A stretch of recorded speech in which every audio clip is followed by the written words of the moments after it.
Bien, Verónica con el mate.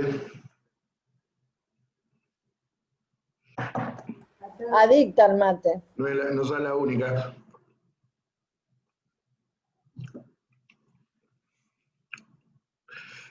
¿Me escuchan bien? Sí. Sí, perfecto.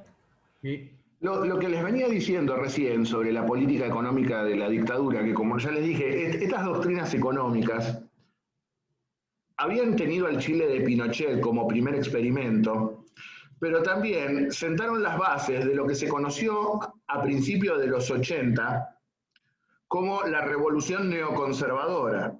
Estas fueron las políticas aplicadas por Ronald Reagan al llegar a la presidencia de los Estados Unidos en el año 1981, las Reaganomics, como se las denominó en aquel momento, y también la política económica impulsada por Margaret Thatcher en Inglaterra, luego de ser elegida primera ministra en el año 1979.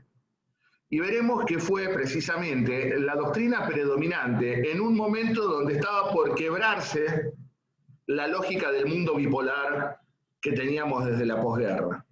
Porque vamos a ver que mientras, con la consolidación de estas nuevas políticas económicas, el lento y paulatino proceso de desmantelamiento del estado de bienestar prácticamente en todo el mundo occidental, y finalmente con el colapso de la Unión Soviética y la caída del muro de Berlín entre 1989 y 1991, claramente sería el modelo dominante a partir de las décadas del 90, la implementación de estas políticas neoliberales basadas en lo que luego veremos que se denominó el consenso de Washington, pero que comienzan a gestarse aquí. Como de costumbre, muchas políticas que se aplicaron en los países centrales, primero fueron aplicadas como experimento en países no desarrollados como la Argentina. Y a su vez también de esta política de baja de aranceles, fuertes importaciones y devaluación, también estuvo marcado por un fuerte endeudamiento externo. Porque en este sentido, en 1977 se dicta la ley, fíjense, ya empezaban a denominar leyes a los decretos de facto, la ley de entidades financieras, aún vigente, por la cual se establece que el sistema, reforma el sistema financiero, obligando al Estado a dejar de financiarse con préstamos del Banco Central. Es decir, el Estado ya no podía financiarse a sí mismo, sino que tenía que contraer deuda con privados, en el extranjero o en el interior, principalmente en el extranjero. Por eso les pongo allí, comienza a hacerlo con créditos internos o créditos externos.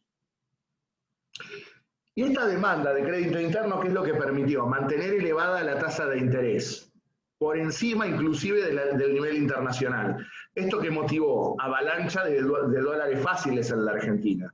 Por eso esta época se la denominó la plata dulce. Estábamos inundados del dólar y dólar barato. De hecho, era la época del DM2, la clase media que comenzó a viajar a Miami y volvía con las valijas llenas de cosas importadas, de a 3 videocaseteras, de a 3 televisores o equipos de música de última generación, autos importados de aquella época. Y así es como se depredó el aparato productivo argentino. No obstante, este desquicio luego se decidió desdoblar el sistema cambiario para controlar la demanda de divisas. Es lo que se conoció como la tablita, la célebre tablita. Ahora, como de costumbre, los dólares entraban y se fueron en gastos suntuosos de las clases medias y acomodadas, y lo que no se gastó ahí se usó para financiar a las empresas privadas para girar activos al exterior, nunca para capitalizar el país. Es lo que se denominó también en esa época como la bicicleta financiera, pues fue una época de enorme especulación y dejó el tendal. Pero a su vez también esto generó favores del gobierno a muchos grupos económicos. Aquí es donde surgen dos conceptos.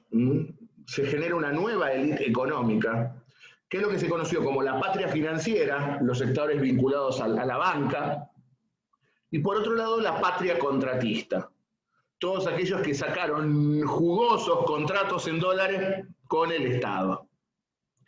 Uno de los principales grupos beneficiados fue Acindar, que era uno de los grupos de los cuales provenía ni más ni menos que Martínez de Oz. Hay Hay un célebre libro de Luis Majul, Los dueños de la Argentina, cuando Majul no era el cretino a sueldo del macrismo que soy, cuando era periodista, no cuando era militante político, se sacó el traje de periodista para ser militante político hoy en día. Hay un libro que se llama Los dueños de la Argentina. Son todos estos que aparecen acá. Ahí les pongo a Benito Roggio, quien se benefició con la construcción de algunos estadios mundialistas y otras obras públicas estatales. Y fíjense quién fue otro de los grandes beneficiarios. El grupo Macri. Cuando empezó la dictadura tenía solamente 7 empresas. Cuando concluyó la misma tenía 46. 46. Es más, también se le dieron numerosas obras de infraestructura al grupo SOCMA, la recolección de residuos de la capital, la célebre Malliva, Mantenga Limpia Buenos Aires, la central termoeléctrica del Río Tercero y de Luján de Cuyo, entre muchas otras, la represa de Yacyretá. ¿Qué podía saber este muchacho de construir represas hidroeléctricas? Y también fueron beneficiados otros grupos, como Arcor, el grupo Pescarmona, el grupo Pérez Companc. No hay empresario en este país que no haya tenido negocios con la dictadura militar. Y estos grupos veremos que se endeudaron en dólares y cuando no pudieron pagar esa deuda, la deuda fue asumida por el Estado cuando Domingo Cavallo, siendo el último presidente del Banco Central durante este proceso, estatizó la deuda contraída por privados. Es decir, que todos nosotros pagamos la deuda que contrajo esta gente. Porque es así, se estatizó la deuda privada. La deuda que contrajeron grupos económicos fue absorbida por el Estado. Ahora bien, para 1978 el Plan Martínez de Oz comienza a dar síntomas de agotamiento. Comienza a elevarse nuevamente la inflación y producto de esta política depredadora del aparato productivo comienza a bajar el PBI. Baja la recaudación porque sacaste las retenciones. ¿Y con qué financiás? Bajaste impuestos, bajaste aranceles. ¿Con qué financiás? ¿Cómo financiás el Estado? Esto generó un profundo crack económico a fines de 1979, comienzos de 1980, cuando se termina la plata fácil, se termina la plata dulce, como se la denominó, y se produce una quiebra sucesiva de numerosos bancos financieros que habían surgido durante este momento y de algunos grupos económicos menores. Ahora, algo que debemos decir, fíjense un dato que es trascendental.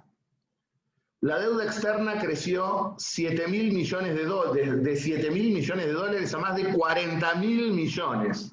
Es decir, que la deuda externa durante este periodo se multiplicó casi 6 veces. Este es el saldo de la política económica aplicada por Martínez de Oz.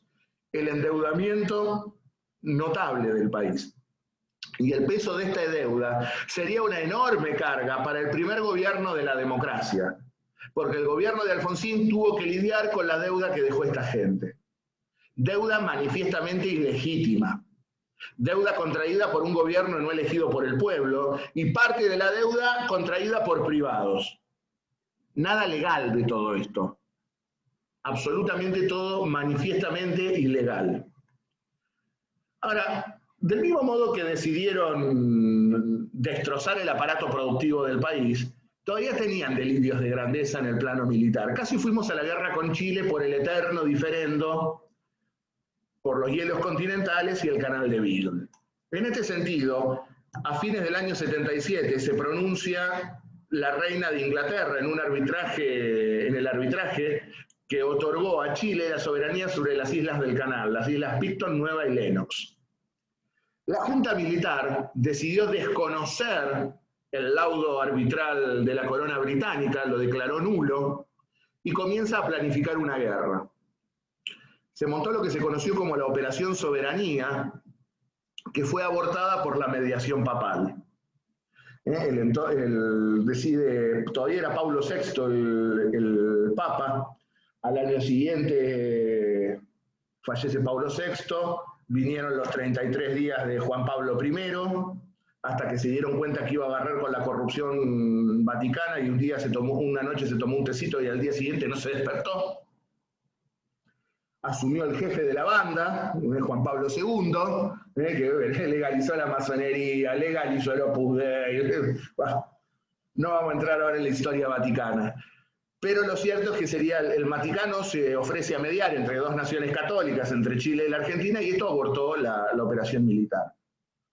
Menos mal que no se llevó a cabo la operación militar porque Chile hubiese llegado al Atlántico si se lo hubiese propuesto, porque los milicos nuestros no pueden pelear una guerra ni en el tablero de una comida. Tan mal planificado estuvo todo que hubo tropas que llegaron a cruzar la frontera. Mi viejo estaba haciendo la conscripción en aquel momento del servicio militar, fue llamado a prestar servicio bajo bandera y a fines del 78 entraron en territorio chileno. Lo peor es que nunca se enteraron que estaban en territorio chileno, tenían mal la cartografía, tenían mal todo. Pero lo cierto es que la sangre no llegó al río, se decidió la mediación papal, que luego, retornada a la democracia, sería avalada por un plebiscito durante el gobierno del doctor Alfonsín.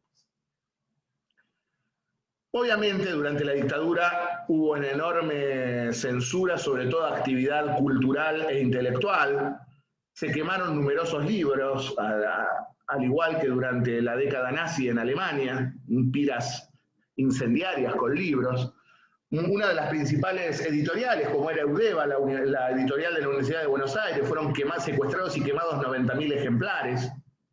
Lo mismo para el grupo Centro Editor de América Latina, el célebre SEAL.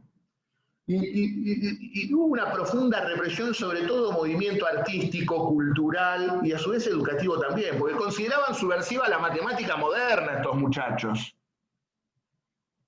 La matemática moderna con grupos, subgrupos, consideraba que tenía un lenguaje marxista.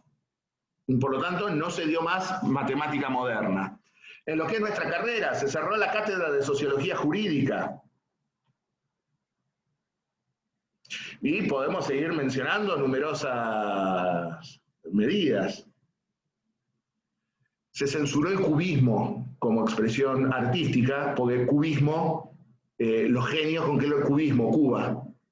¿Pueden ser tan cuadrados? Pueden ser tan cuadrados, pero lo grave es que hay gente que todavía defiende esto.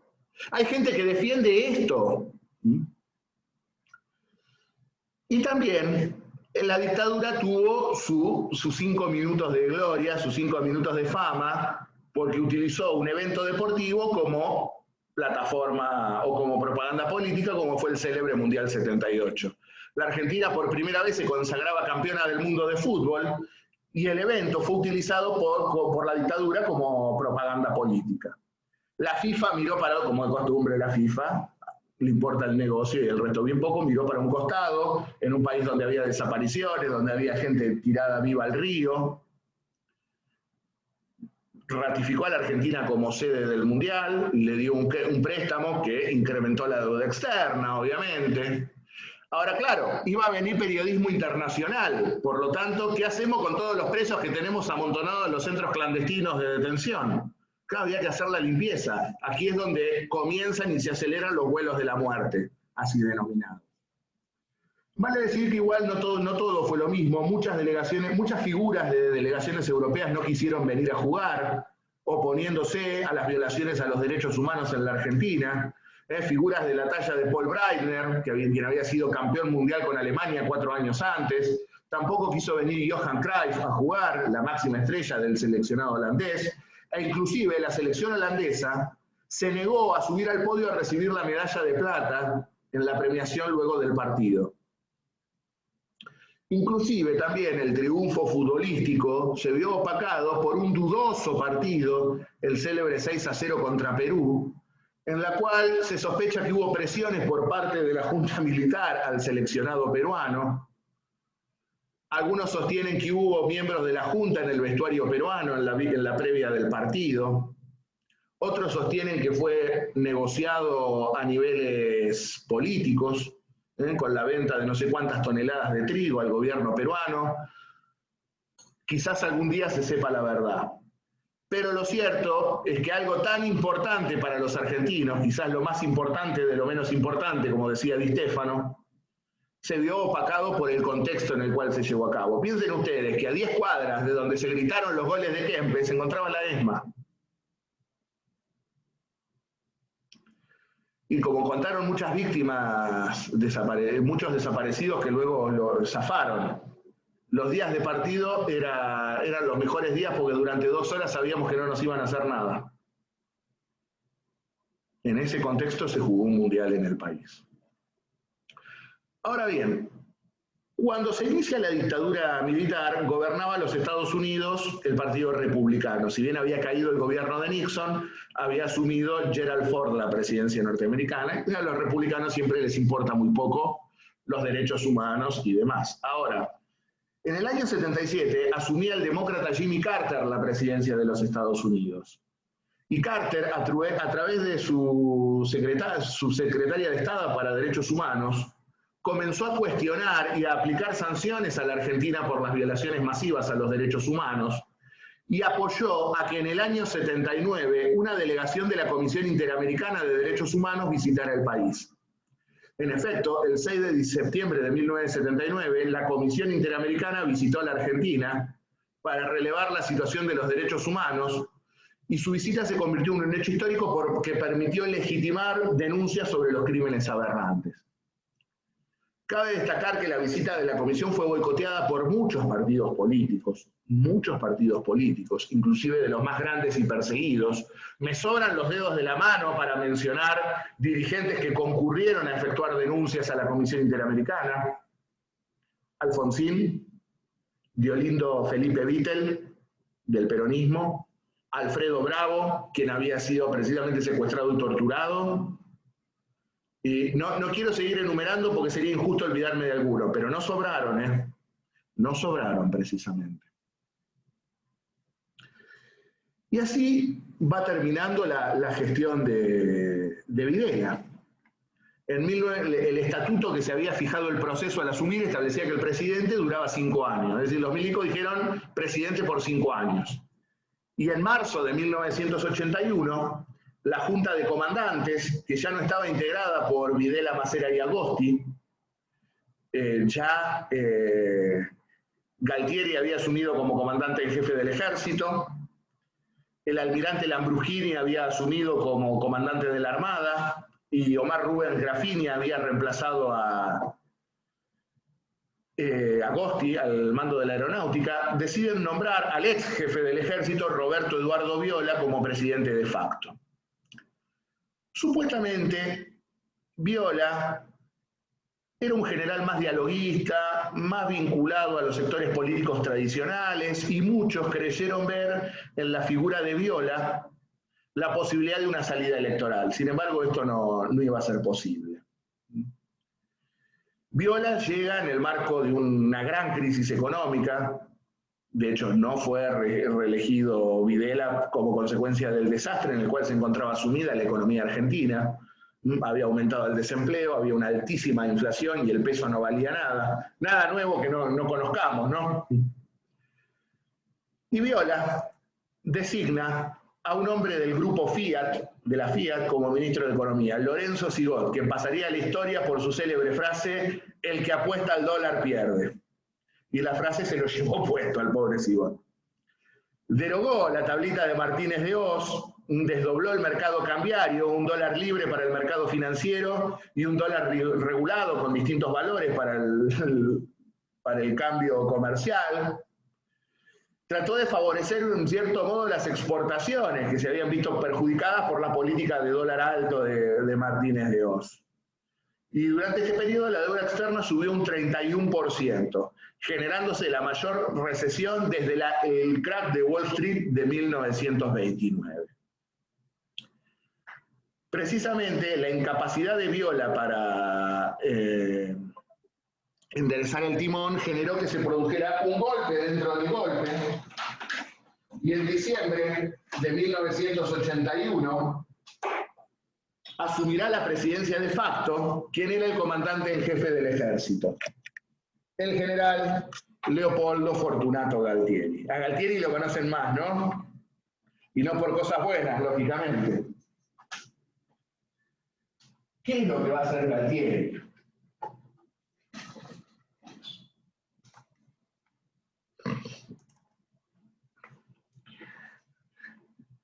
Galtieri veía en Viola un hombre de la línea blanda, como ya les digo, que tenía diálogo con los viejos partidos políticos, que había logrado la reincorporación de algunos políticos tradicionales o de carrera a ciertos cargos públicos, y pensaba quedarse hasta 1985. Incluso miró para otro lado cuando el nuevo líder de la CGT, Saúl Ubaldini, decidió llevar a cabo una marcha de protesta contra el gobierno, permitió que se formara la Junta Multipartidaria, un órgano al cual concurrieron la mayoría de los partidos políticos para presionar a elecciones. Sin embargo, en una jugada que le hace por atrás, Viola es declarado incapacitado para ejercer el cargo por una enfermedad que tenemos. Es célebre una entrevista el día antes que lo depongan, que un periodista le pregunta a Viola, ¿usted se siente molesto por los rumores que sostienen que hay desinteligencias con el general Galtieri? Y Viola contesta, pues sí, me molestan, pues no existen. Al día siguiente lo destituyeron. Ya está. El 11 de diciembre se remueve a Viola desde el 81 y asume el general Beodo. Asume Galtieri la presidencia de la Nación. Vuelve a la línea dura de la ortodoxia económica liberal, designando a Roberto Aleman, quien había sido secretario de Hacienda durante la dictadura, durante la dictadura de Videla, ahora vuelve como ministro de Economía. Frente a la crisis económica, ¿qué se decide? Restricción del gasto público, comprimir la cantidad de dinero circulante y comienza a barajarse por primera vez la posibilidad de privatizar empresas públicas. Se decide un congelamiento de los salarios. Esto genera que la multipartidaria y el sindicalismo convoquen para una huelga general el 31 de marzo de 1982, lo que se conoció como la Marcha por la Paz, el Pan y el Trabajo, que fue durísimamente reprimida y que arrojó un muerto y decenas de heridos.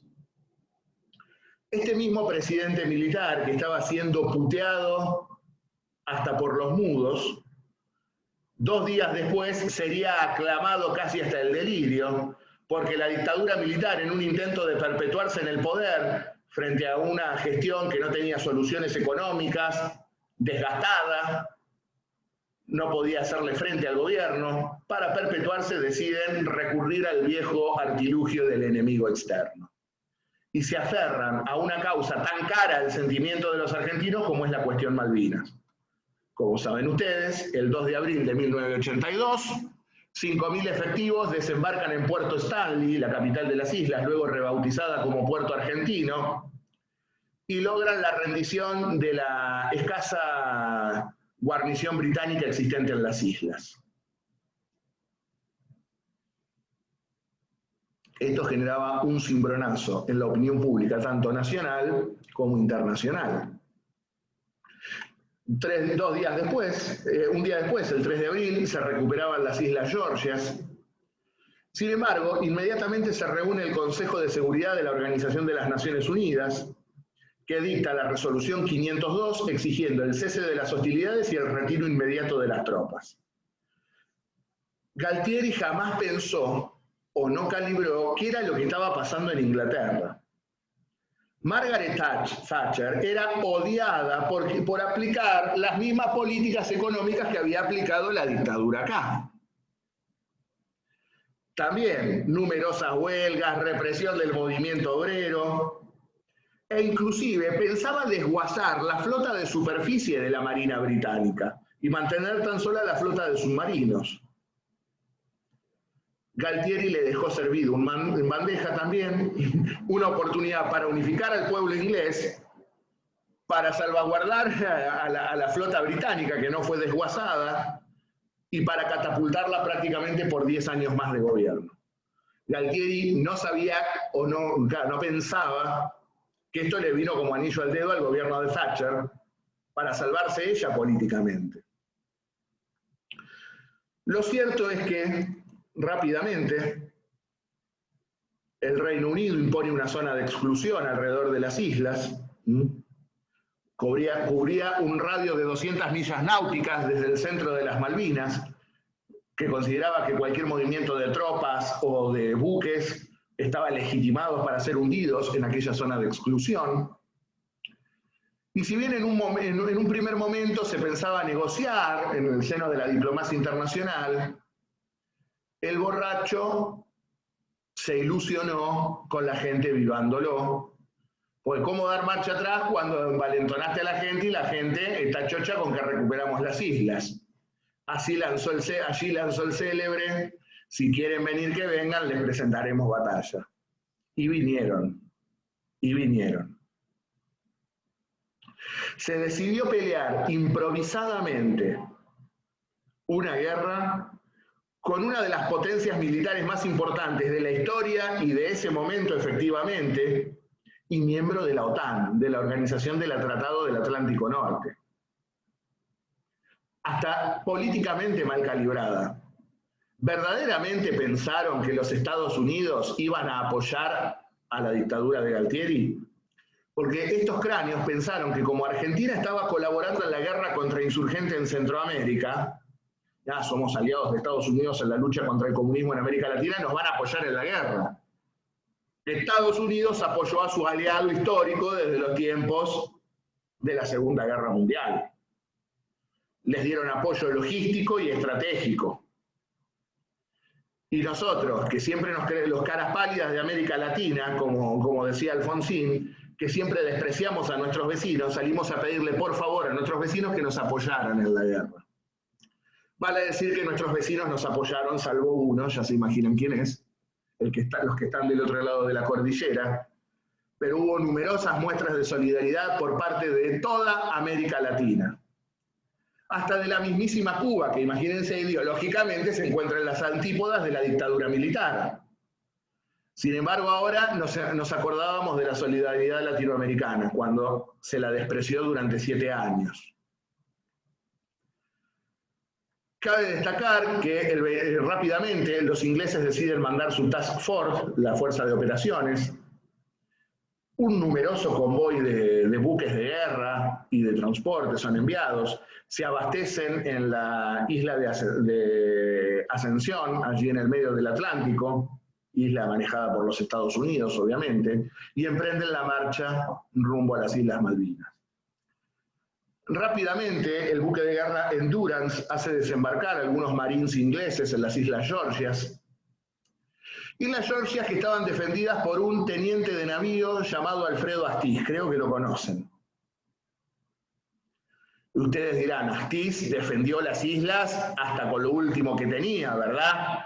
Defendió a capa y espada el honor y la dignidad de la Argentina. Se rindió sin tirar un tiro. Se rindió sin tirar un tiro. Este que era muy macho, muy valiente, para secuestrar monjas francesas, para infiltrarse en madres de Plaza de Mayo, y secuestrarlas, torturarlas y tirarlas al río, cuando vio flamear el pabellón británico con soldados en serio, se hizo encima. Y se rindió sin tirar un tiro. Esa es la profesionalidad de las Fuerzas Armadas argentinas. Muy lúcidas para torturar y disparar contra su propio pueblo, pero incapaces de poner lo que hay que poner cuando enfrente había un ejército en serio. Se rindió sin tirar un tiro este cobarde, este verdadero traidor a la patria. Y mientras tanto, el secretario de Estado norteamericano, Alexander Haig, trataba de mediar entre las partes hasta que finalmente Estados Unidos se volcó hacia su histórico aliado. Mostró la cara más cruda del imperialismo y el 30 de abril anuncia que brindará todo su apoyo logístico y estratégico al Reino Unido. Con lo cual ya se darán cuenta que era prácticamente imposible triunfar en esta guerra. No obstante, veremos que las tropas argentinas mostraron una bravura enorme a la hora de defender este pedazo de suelo argentino. Y cuando digo las tropas, no me refiero a la alta oficialidad que se quedó toda en el continente. Me refiero a los conscriptos que dejaron todo y fueron a pelear por su patria. En este sentido, la historia ya es más conocida por todos ustedes. El 1 de mayo comienzan los primeros ataques en el estrecho de San Carlos, en Puerto San Carlos, y el 2 de mayo se produce el crimen de la guerra, cuando el submarino nuclear Conqueror torpedea en 2 ocasiones al crucero Ara General Belgrano, que en menos de 40 minutos se va a pique, fue la mayor parte de las bajas argentinas en la guerra se produjo como consecuencia del hundimiento del general Belgrano. Murieron allí 323 hombres. Es considerado un crimen de guerra porque se produjo fuera de la zona de exclusión que los propios británicos habían marcado. Y la guerra, como ya les digo, comenzó el desembarco en Puerto San Carlos el 1 de mayo y para el 14 de junio el conflicto estaba liquidado. No obstante, les costó bastante, a pesar de que fue un mes, porque les hundimos numerosos buques y fragatas. El 4 de mayo les hundimos el Sheffield, el destructor misilístico Sheffield. El 21 de mayo les hundimos el Arden. El 24 de mayo les hundimos el Antelope. El 25 de mayo, el día más negro de la flota, como se le conoció, hundimos el transporte Atlantic Conveyor y el Canberra, el destructor Coventry. Con lo poco que teníamos, les dimos batalla en serio. El 27 de mayo se iba a llevar a cabo una de las batallas más grandes de la guerra, como fue la batalla de Goose Green, Prado del Ganso, como también se lo denomina, por el número de tropas implicadas en lo que fue el conflicto, que fue conquistado por los ingleses. Era una de las principales guarniciones argentinas, por eso es importante. Y ya para la primera semana de junio lanzan el ataque final sobre Puerto Argentino. No obstante, seguimos hundiéndoles algunos buques. Y como ya les digo, ya para la primera semana de junio han tomado las alturas que rodean la capital de las islas, las alturas que rodean Puerto Argentino, principalmente el monte Zumbeldown y el monte Dos Hermanas, con lo cual comienza el ataque final sobre la capital. Y como saben ustedes, el 14 de junio se rinden las fuerzas argentinas, conducidas por el general Mario Benjamín Menéndez. Un Menéndez que había asumido como gobernador militar de Malvinas, y a la asunción de Menéndez habían viajado dirigentes de todo el arco político. Todos los partidos políticos apoyaron la aventura de Malvinas. Hubo uno que se opuso, Raúl Alfonsín. Raúl Alfonsín. Por algo es tan grande Alfonsín. Porque nunca coqueteó con la dictadura, nunca se prestó a toda esta serie de pacotillas. En efecto, fue el único que le contestó a Galtieri cuando dijo que las urnas estaban bien guardadas. Y le contesta, pues, que las vayan sacando, pues las llenaremos de votos. Era claro que era el líder post-democracia que necesitaba el país. Lo cierto es que el conflicto termina con numerosas bajas argentinas, 649 del bando argentino, y es una herida que aún hoy no cierra.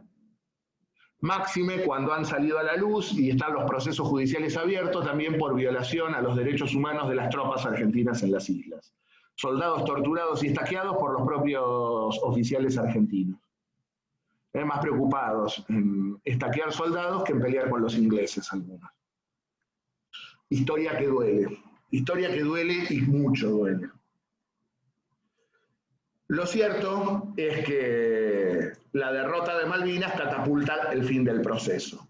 Galtieri es destituido en junio de 1982 y es reemplazado por el general Reinaldo Benito Viñones, quien asume el 1 de julio. El ministro de Economía de Viñones, Danilo Pastore, declara el estado de emergencia frente a los cierres de fábricas, una inflación que trepaba al 200% anual, la constante devaluación de la moneda, y aquí es donde se designa a Cavallo al frente del Banco Central para terminar de limpiar las huellas de los sectores privados, al estatizar la deuda contraída por las empresas privadas. Por suerte, Viñones sería efectivamente el último de facto. El 28 de abril de 1983 convoca a elecciones para el mes de octubre de 1983.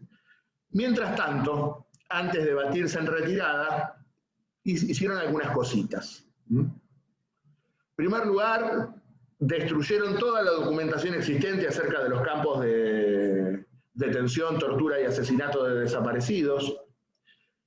Y en septiembre dictaron la ley, del 83 dictaron la ley 22.924, también llamada de autoamnistía o de pacificación nacional. ¿Qué es esto de la autoamnistía? Los militares se perdonaban a sí mismos por lo que habían hecho. Se amnistiaban por los hechos cometidos entre el 25 de mayo de 1973, lo extienden hasta el 73, y hasta la terminación del proceso de reorganización nacional. Luego veremos que uno de los caballitos de campaña de Alfonsín sería precisamente la derogación de la ley de amnistía. Porque claramente los partidos políticos comienzan a prepararse para llenar estas urnas que estaban bien guardadas, según Galtieri. Y Alfonsín los primerió a todos. Ya en julio del 82 hace su primer acto político frente a sorpresa de todos, y la verdad, llenaba estadios, llenaba todo lo que convocaba Alfonsín en aquel momento, frente a una sociedad que luego de 7 años de represión estaba ávida de política, estaba ávida de que les hablaran, estaba ávida de paz y de reconciliación. Y el que mejor interpretó eso, sin duda, fue el flamante líder del radicalismo. El radicalismo había sufrido un enorme proceso de renovación, sobre todo con la muerte de Ricardo Balbín en el año 1982. La conducción partidaria queda a cargo del Movimiento de Renovación y Cambio, conducido por Raúl Alfonsín, y luego de una interna en la cual derrota a Fernando de la Rúa, Alfonsín es ungido candidato a presidente del radicalismo, acompañado en la fórmula por Víctor Martínez. Y Alfonsín acertó en cuáles fueron los temas de campaña. En primer lugar, se manifiesta contundentemente, categóricamente, sosteniendo la inconstitucionalidad de la ley de autoamnistía y prometiendo que en caso de ser presidente la derogaría, cuestión que cumplió. También hablaba de llevar a juicio a los responsables del terrorismo de Estado en la Argentina, lo que luego daría pie al juicio a las juntas militares. También fue hábil para denunciar un pacto militar sindical que bogara por la impunidad de las Fuerzas Armadas. El eje central de campaña de Alfonsín giró en torno al retorno a las libertades públicas, la vuelta y consolidación de la democracia, y solía cerrar sus actos recitando ni más ni menos que el preámbulo de la Constitución Nacional, como lo hiciera en aquel célebre acto de la 9 de julio del 26 de octubre de 1983, cuando claramente dice allí: y si cualquier distraído al costado del camino nos pregunta por qué juntos, hacia dónde marchan, por qué luchan, debemos contestarles que marchamos, que luchamos por constituir la Unión Nacional, afianzar la justicia, etcétera, etcétera. Mientras tanto, el justicialismo, que no estaba reorganizado luego de la muerte de Perón, proclama la candidatura de Ítalo Luder, quien había sido presidente del Senado y presidente de la Nación en tiempos de Isabel. Luder se manifiesta que la ley de autoamnistía no le gustaba, pero era perfectamente válida y había que sostenerla. Y hubo un clima de anarquía, si se quiere, en la campaña peronista. No se sabe, la crítica era, bueno, ¿quién gobernará, Luder o los sindicatos? Y la culminaron cuando en el cierre de campaña en la cancha de Vélez, el candidato gobernador de la provincia de Buenos Aires, Herminio Iglesias, quemó el cajón con los símbolos radicales. Frente a una sociedad que salía de 7 años de violencia, no era un buen síntoma. Y en las históricas elecciones del 30 de octubre de 1983 ya saben quién ganó. Se está por cortar, así que dejo acá. Yo después le subo lo que sería la clase que viene, que es la presidencia de Alfonsín y la del caudillo riojano, y hacemos un repaso el miércoles que viene. Subo la clase de hoy y la que sería la clase de mañana. Y cualquier duda que tengan en el transcurso del fin de semana me van preguntando. Vayan estudiando, por favor. Yo me perdí, mañana no hay clase. No, ya dije cuando comencé que la hacemos Ah, así. claro, es tarde. Es por la...